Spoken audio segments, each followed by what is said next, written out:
introduce we're going to kind of structure the place command a little bit more. Something that we introduced last time. And the place command is going to detail us or target our stay once we start working with long stays and stuff like that.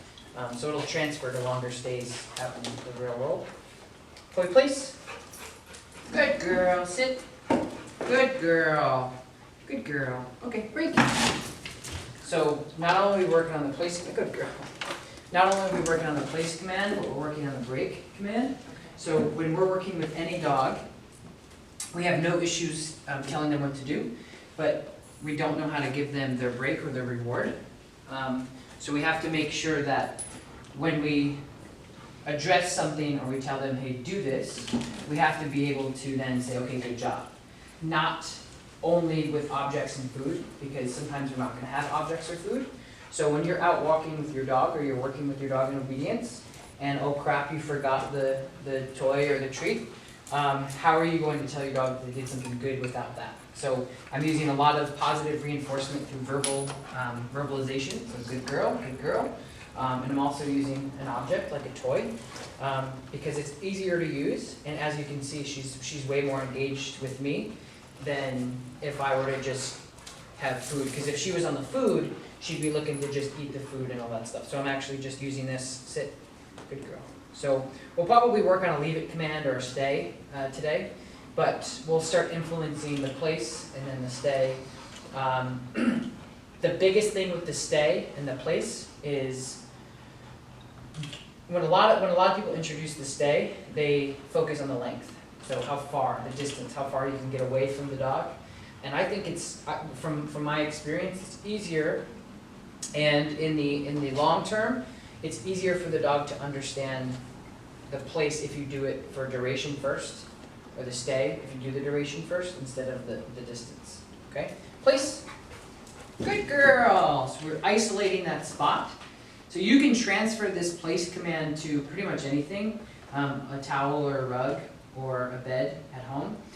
So this also helps a lot when you start really using the place command. It'll help a lot with entry. So she's a very excitable dog. She loves people.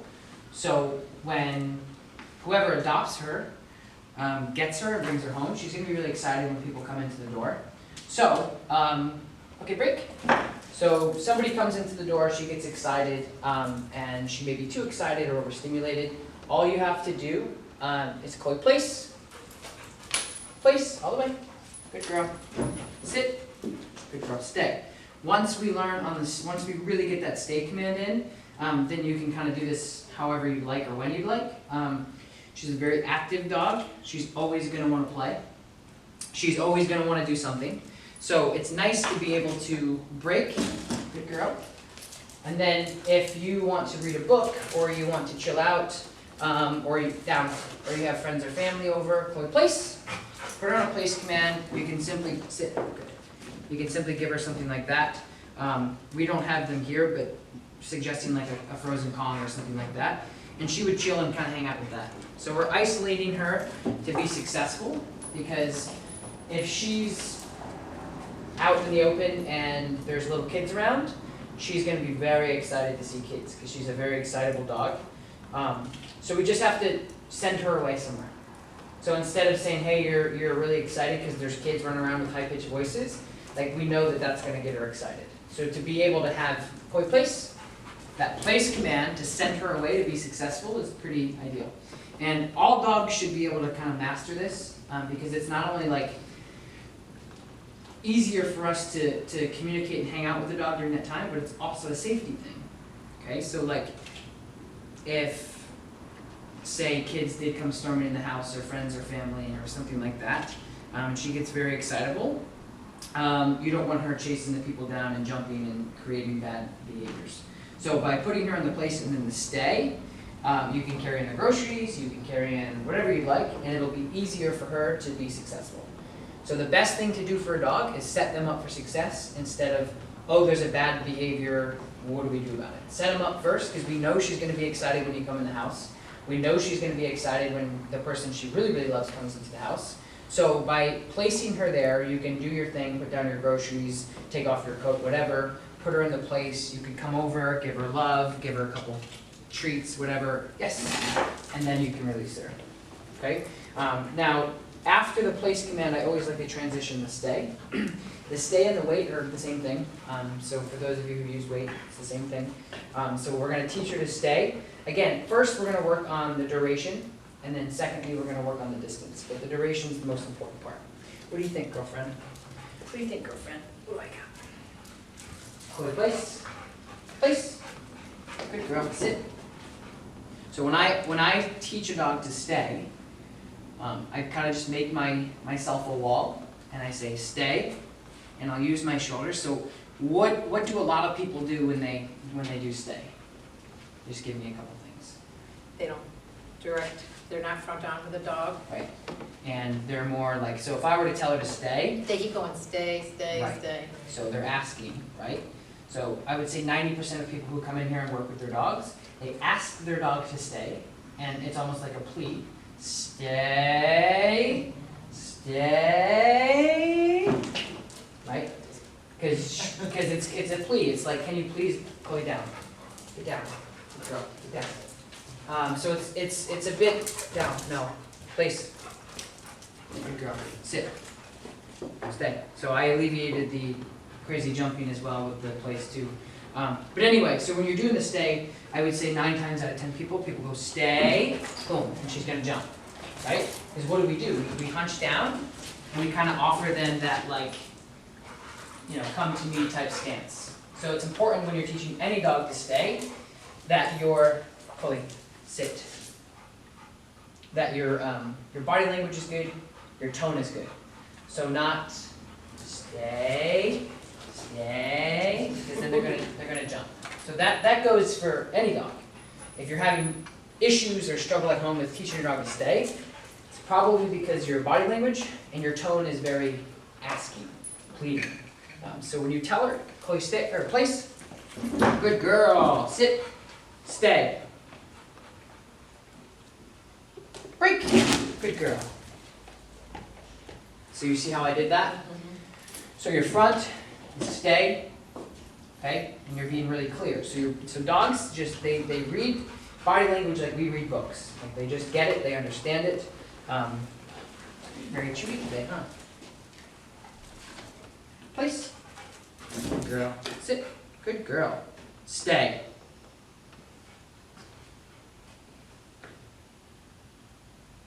Good stay. So you be careful on your tone too. Good stay. If I switch my tone, some dogs will jump. Good stay. Good stay. Good. So I'm going to redirect her to good girl. I want her to look at me, not the ball. Good girl. Good girl. So I'm getting her attention with her eyes, and I'm marking that and telling her that that's what I want. I don't want her looking here.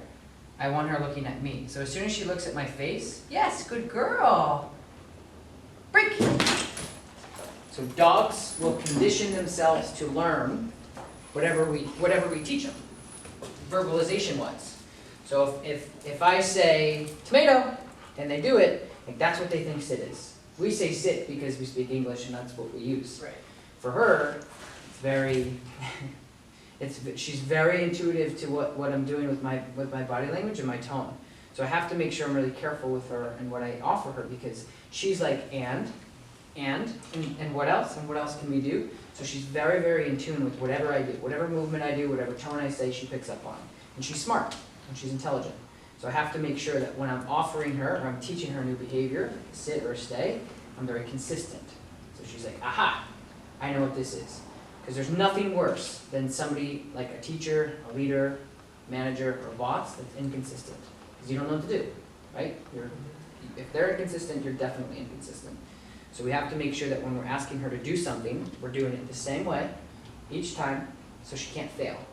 And if I switch it up, or if somebody else does it differently, it's not her fault, right? Right. Okay. Yeah. Place. Good place. Yes, good girl. Stay. Get her out of the shelter because no shelter. So I can almost promise you that she's probably the most trained dog in the shelter.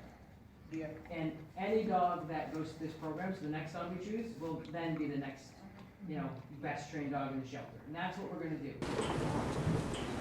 I did that ignoring thing this week when Great. she would try to grab the leash, and it did work. It took a few seconds, but she did finally figure it out. Like, Yeah. I'm not gonna give you any attention because you're trying to grab the leash. Exactly.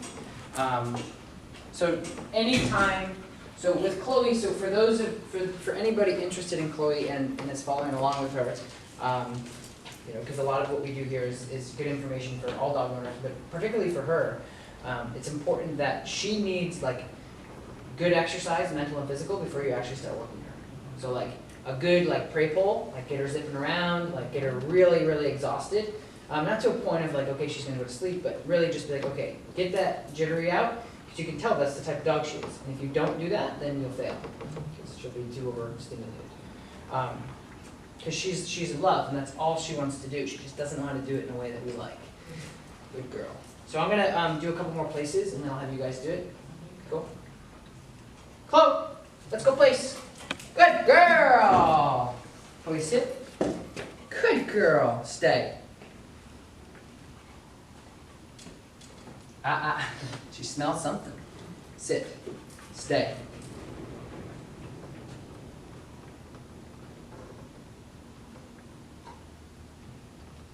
Break. Good. So I'm teaching her that break. So see how she disengaged with me? Because she's like, oh, break means I'm good. I didn't, so that's key, because I didn't tell her to come. I just said break. And you have to distinguish those two. Because again, going back to what I said before, we have no issues teaching a dog what to do for us, and we're almost militant about it, but we have no commands as far as like, okay, now it's your time. We just kind of like, we turn off our training, and then we're like, okay, do something. Like, free, go, right? But they don't, if we make that marker, and we're like, free, or break, whatever you want to use, you can say spaghetti, it doesn't matter. But if you start working in that, okay, do whatever you want, you're able to turn that on and off. So I always use like a heel. So I'll say like heel, and the dog has to heel with me, and that means you're working. The break means you're not. And so you do a test, and then they pass, and then you pay them. So your payment is break, because nobody likes working for free. So what are you doing? What are you doing? Are you tired? That's all she wants. She just wants to work. And the cool thing about dogs like her is a lot of people, it's a catch-22. Because a lot of people are like, oh, I have this dog and they're insane. They're insane. But what they need is training. And by training, when I say that, I mean obedience. They need a job. They need a task. They need something to do. And I always mingle human psychology when I'm working with dog psychology, because it makes sense to people. And that's the missing link. We are the missing link always. And so with her, I tell people, I say, well, you know, I do research on different psychology, human interactive things. And what they do for people who have like severe anxiety or just anxious tendencies is they make sure that the person who has these things have a task. So give them a list of things to do, almost like a schedule. And then they stop worrying about things that they don't need to worry about because they're doing something. Does that make sense? Mm-hmm. It's not 100% like transferable to a T with human and dog psychology, but if you take a dog that has all of these, like, why are we here? What are we doing? Who's that? What's this? What's that smell? I haven't seen this before. Who are you? Why are we here? And they go back. It's like Dory from Finding Nemo. They're just crazy. But if you're like, hey, do this, and they're like, okay, yeah, cool. Yeah, what do you want me to do? Right? And then you're like, oh, good. Wham! Here's your treat. Here's your payment. Pay. Then sit. Good girl. So if I give her a task, she won't get in trouble. Okay? And for the longest time with her, you know, the first couple times we worked with her, she's like, give me something, give me something, give me something. And at first we were like, okay, what are we going to give her? But you can tell she likes biting stuff. Right? So to eliminate the anxiety or the anxious behavior or the bad behavior for any dog, doesn't have to just particularly be Chloe, but any dog that's like kind of driving you crazy at home or the other dogs in the shelter, all you have to do is give them a task. But that's the catch-22. It's like, well, I can't control them, I can't train them, but they need this. It's much like the dog who you can't bring for a walk because they pull you down the road, but they pull you down the road because they need exercise. It's like, well, what do I do? My hands are tied. So doing fun things like a prey pull, throwing fetch on a long line, stuff like that, where you know you can get the dog back, are key because they're mental and physical activities for her to like, because it's like a kid wound up, And that's why we have recess in every school in the United States of America. Because it's not only not fair, but it's unrealistic to get a wound up mind and ask them to focus for that amount of time and be not only productive, but beneficial without frustration, right? So dogs are the same exact way. First thing in the morning, if you go out and you go, hey, do this, do this, do this, you could get away with that with some dogs. Like my dog, I could. Like she comes out and she's like, where's the ball, where's the ball, where's the ball, where's the ball? And I could get away with stuff like that. But for a dog who actually doesn't have that structure of like, I don't know what you're asking, what are you doing? They're gonna go against you. So the more information and the more structure we give to the dog, the more we can outlet the crazy behavior that we get, or more that we can outlet all of that very, very high energy, because that's the problem with, I would say, a lot of dogs who are untrainable, or a lot of dogs who are excitable, especially younger dogs. They come in and they're bat out of hell, and you're like, whoa, and that's exactly what Chloe was. And so she gets perceived as this bat out of hell, and what do we do with her? And she's been at the shelter for almost a year now, and all she really needed was a little bit of structure, a little bit of guidance, and then she could be this dog. And so for taking 3 hours out of your time collectively, whatever is taken, and my time, to get a dog we can figure the dog out and rewire it, is worth, I think, any dog's life. I think it's worth it. But a lot of people maybe either don't think it's worth it, or they don't know how to get to that point. And so for anybody that's struggling with a dog that has this anxious excitement behavior, you just have to understand that they're like that because they need to do something. And you're their person. And they're like, hey, we have to do something. So they're like her, she's like, oh, yeah, right? And then humans, because of our natural wiring, we get really, oh my God, right? Because there's this animal with claws and teeth and sounds, and we get very, very overwhelmed. And so we don't really know what to do. So we just have to understand that. We're like, okay, let's calm this down. Let's get you running around a little bit. Let's do some commands, and then you'll get a dog like this. And all she wants to do is go chill on a cot and hang out with a bone like any other dog on the planet. But for her to get from A to B is simply a lack of understanding of what she wants. There's no secret. There's no like gift. It's just, okay, what do we do? What's going on here? What do we do with this dog? And that's what it takes, is the patience, which you guys have provided to her. Chloe? What do you think?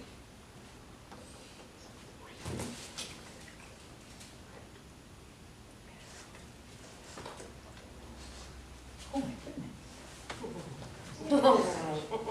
Never seen that. Oh yeah, she does that. So it's interesting because dogs, so what she's doing is what I call like, she's basically thanking me. So she's essentially just saying, thank you, because I just needed to sprint, and I needed my mind to unwind in order to look good. Yeah. And so for her to say, she's basically, oh, thank you, right? And animals are like that in general. Like they have that relationship with humans where they know people's good intentions. And what did we do to deserve dogs? I don't know. But if we just take the time out to figure out what's wrong first, like any good psychologist, then we can make sense of the dog. Stay. Stay. Stay. Break. Capture's good. Bring her back to a place. Place. Place. Place. She wants water. Sit. Sit. Say your name. Good. Chloe, sit. Chloe, sit. Chloe, stay. Good. And I always like put my hand out just to like let her know. Yeah. And then back up a little bit, tell her to stay. Stay. Good. Stay. Now see how your pressure is out? So put her back into a place. Place. Place. Sit. Chloe, sit. Chloe, sit. Stay. Stay. Good. Now, release your pressure. Now back up a little bit. Tell her to stay. Stay. Now walk towards her and tell her to stay again. Stay. That's okay? Yeah. Tell her to stay. Stay. Now back up. Drop the leash. Back up again, tell her to stay. Stay. Good. Stop. So each time you like add that harder thing in, drop the leash, you like reset. Stay, stay. Good. So tell her to break and then let her have some water. Break. Chloe, break. Chloe, break. Good. Break. Chloe, break. Good. Girl. Chloe, please. Chloe, place. Good girl. Yep, she's done. She's done. Tell her to, tell her to stay again. Because I'm not really concerned about, because whoever adopts her is gonna come back and work with me. Right. I'm not worried about her. I wanna make sure you guys are getting something out of this too. So she's done, so you work on, tell her to stay, yeah. Stay.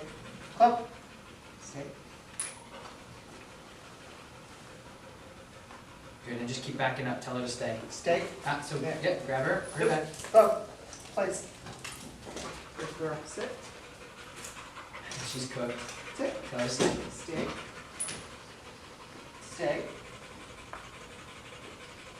Good, Break. good. Good girl.